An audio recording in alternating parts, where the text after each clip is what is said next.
Vamos continuar o livro do Dr. Norberto Kepp, A Medicina da Alma. O milagre é visto como uma própria transformação psicoorgânica. Mas seja de um modo ou de outro, parece que o analista tem a tendência de se amoldar às características psicológicas do seu psicanalista. O analisado tem a tendência de se amoldar às características psicológicas do seu psicanalista, como na infância se identificou com o pai. A mulher de obedecê-lo a fim de agradá-lo e com isso chegar à cura.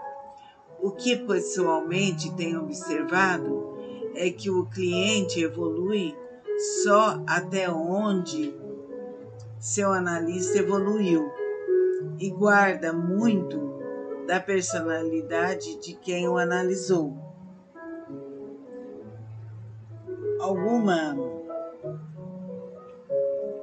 Alguns analisados mais sensíveis chegam a perceber aspectos de vida do seu psicanalista, seja por intuição ou mesmo pela telepatia, conforme nos ensina a parapsicologia moderna. Psicanálise significa, acima de tudo, uma atitude de que, propriamente, numa conversa entre dois indivíduos, isto é, o plano intelectual no tratamento, é inteiramente secundário. Daí o motivo por que o terapeuta se nega a entabular uma discussão pura e simples com o seu cliente, porque ela não conduziria a resultado algum. Mas o plano afetivo é o principal, e a importância dos laços emocionais é condição indispensável para o bom êxito final. Então, significa o seguinte: deverá haver uma empatia entre o analista e o analisando, para que tudo dê resultado. Então, é importante que o psicanalista também seja analisado, para ele ter um bom preparo para efetuar uma boa análise. Prestem atenção em todos os textos e estudem. Vamos realizar agora a continuidade do livro do Dr. Norberto Kepp, A Medicina da Alma Psicossomática.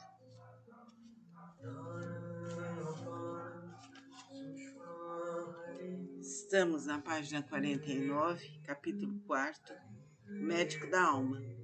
Alguns especialistas mais exaltados chegam a dizer que a verdadeira medicina é a psicanálise e criam umas polêmicas em torno da primeira origem sobre as doenças, como na velha frase: quem existiu primeiro, a galinha ou o ovo? Ao contrário, muitos médicos procuram encontrar a causa da neurose na química orgânica, a semelhança de muitos psiquiatras com as psicoses.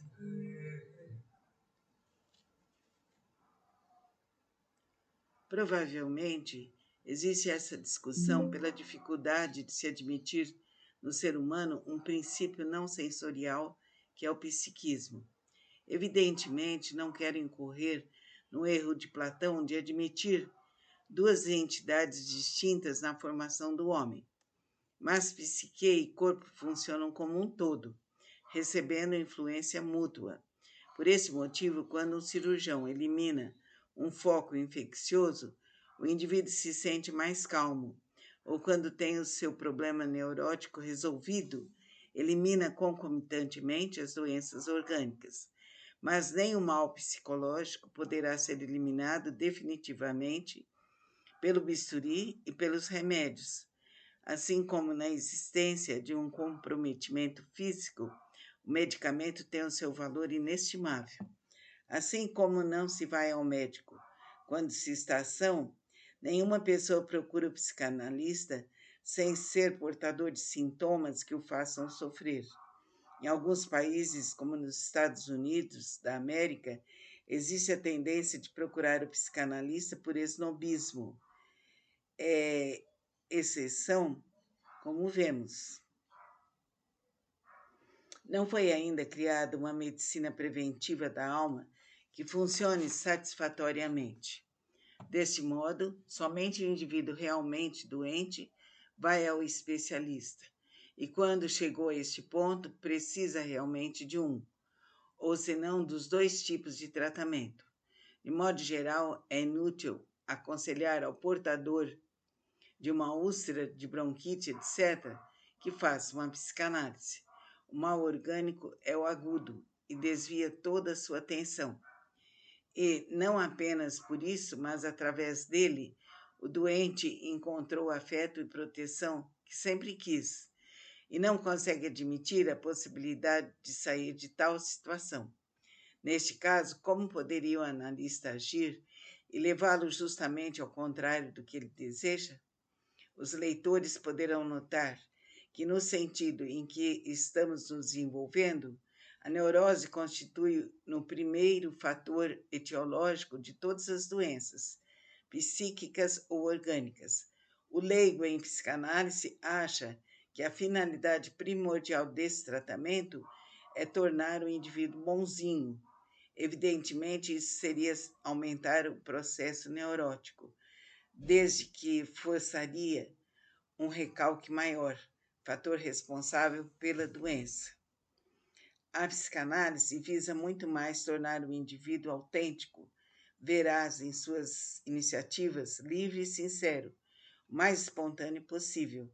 Sua finalidade não é de tornar os homens santos, mas simplesmente criaturas que têm consciência de sua função, de seus impulsos e vontade. A sociedade é hipócrita e está em crise porque finge demais. Não conseguimos mais aceitar este estado de coisas e por isso vamos ao fundo em nossas análises, até que a verdade surja, mesmo que doa. Toda a nossa conduta é condicionada nos recalques. Vamos, de uma vez, ter a coragem de abrir os olhos para ver e apontar a realidade. Não adianta mudar apenas os aspectos externos, o cabelo, o vestuário, o automóvel. Vamos diretamente ao problema para resolvê-lo. Essa é a função do psicanalista, o médico da alma, que não pode viver na mentira. Sabemos que não é pequeno o número de pessoas que procuram os balneários, os alimentos mais recomendados pelos nutricionistas, estão dispostos a ingerir qualquer remédio, caso possa conservar sua mocidade por mais tempo. Todos os meios físicos são procurados e o principal, aquele que de fato é o verdadeiro responsável pela beleza e juventude do corpo, não é manipulado. A alma, com todas as suas manifestações. O indivíduo pode ser um Adonis ou uma Vênus aos 30, 40 ou 50 anos, ou, pelo contrário, uma bruxa ou um animal feroz aos 20. Caso dê ênfase aos fatores positivos ou negativos de sua vida psíquica. Os cuidados com a alma não favorecem apenas a saúde orgânica, mas traz maior perfeição ao corpo. O equilíbrio psíquico aperfeiçoa o físico. O psicanalista não é, no entanto, um indivíduo perfeito. O analisando tem a tendência de achar que ele é o protótipo humano que existe sobre a face da Terra, mas porque deseja ter um substituto do Pai sem defeito algum, somente assim se sentirá mais seguro e tranquilo. O psicanalista é apenas menos neurótico do que o comum dos homens. Vamos supor que ele tenha corrigido 80% dos seus distúrbios psíquicos, então poderá se considerar como excelentemente bem dotado. 20% de problemas neuróticos é uma garantia para toda a conduta. O psicanalista nem sempre é um médico ou um psicólogo. Pessoas formadas em outras faculdades poderão também se candidatar, desde que sejam analisadas segundo o tempo exigido pelas várias escolas, sejam aceitos e frequentem as reuniões de formação. O psicanalista pode ser ateu ou religioso. A ciência não usa dos dados da fé. No entanto, pela minha experiência, acho que os espiritualistas levam grande vantagem sobre os outros, inclusive no respeito ao tipo de crença ou ao ateísmo de seus clientes. Além do mais, a psicologia moderna está valorizando os elementos oriundos das outras tendências, sejam os voluntariosos ou os intelectuais. A libertação dos laços instintivos neuróticos leva sempre a uma aceitação dessa ampla realidade. Então, é importante saber que o analista deve levar muito a sério a sua profissão e fazer o melhor, porque assim estará fazendo o melhor para seu paciente. Vamos seguir usando o nosso livro e os nossos estudos. E agora vamos realizar uma meditação. Sente-se e relaxe seu corpo.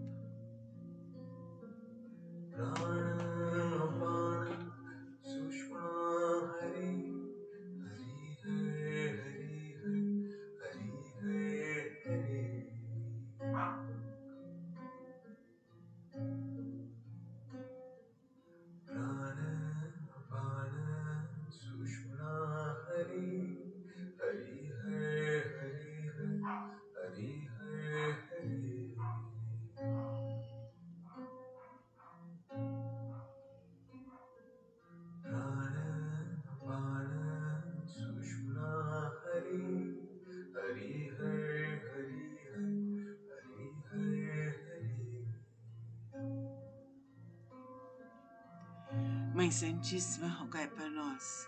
Vamos voltar devagarinho, alongar bem o corpo, espreguiçar o máximo que puder, braços, pernas, respirar. Desça as pernas, desça os braços, friccione suas mãos, sinta suas mãos douradas, repletas de luz e amor. E agora realize sua automassagem com capricho e atenção, da cabeça até os pés. Namastê. Boa noite a todos. Vamos ler o livro A Medicina da Alma, do Dr. Norberto Kepp, um trecho. Então preste atenção. Cada um dá o que pode. Do mais ínfimo ao mais nobre ser humano, vai uma cadeia única e necessária para que a sociedade não pereça. A colmeia nos dá um belo exemplo. Nossa função no mundo é importante e todos têm o seu quinhão dentro dele.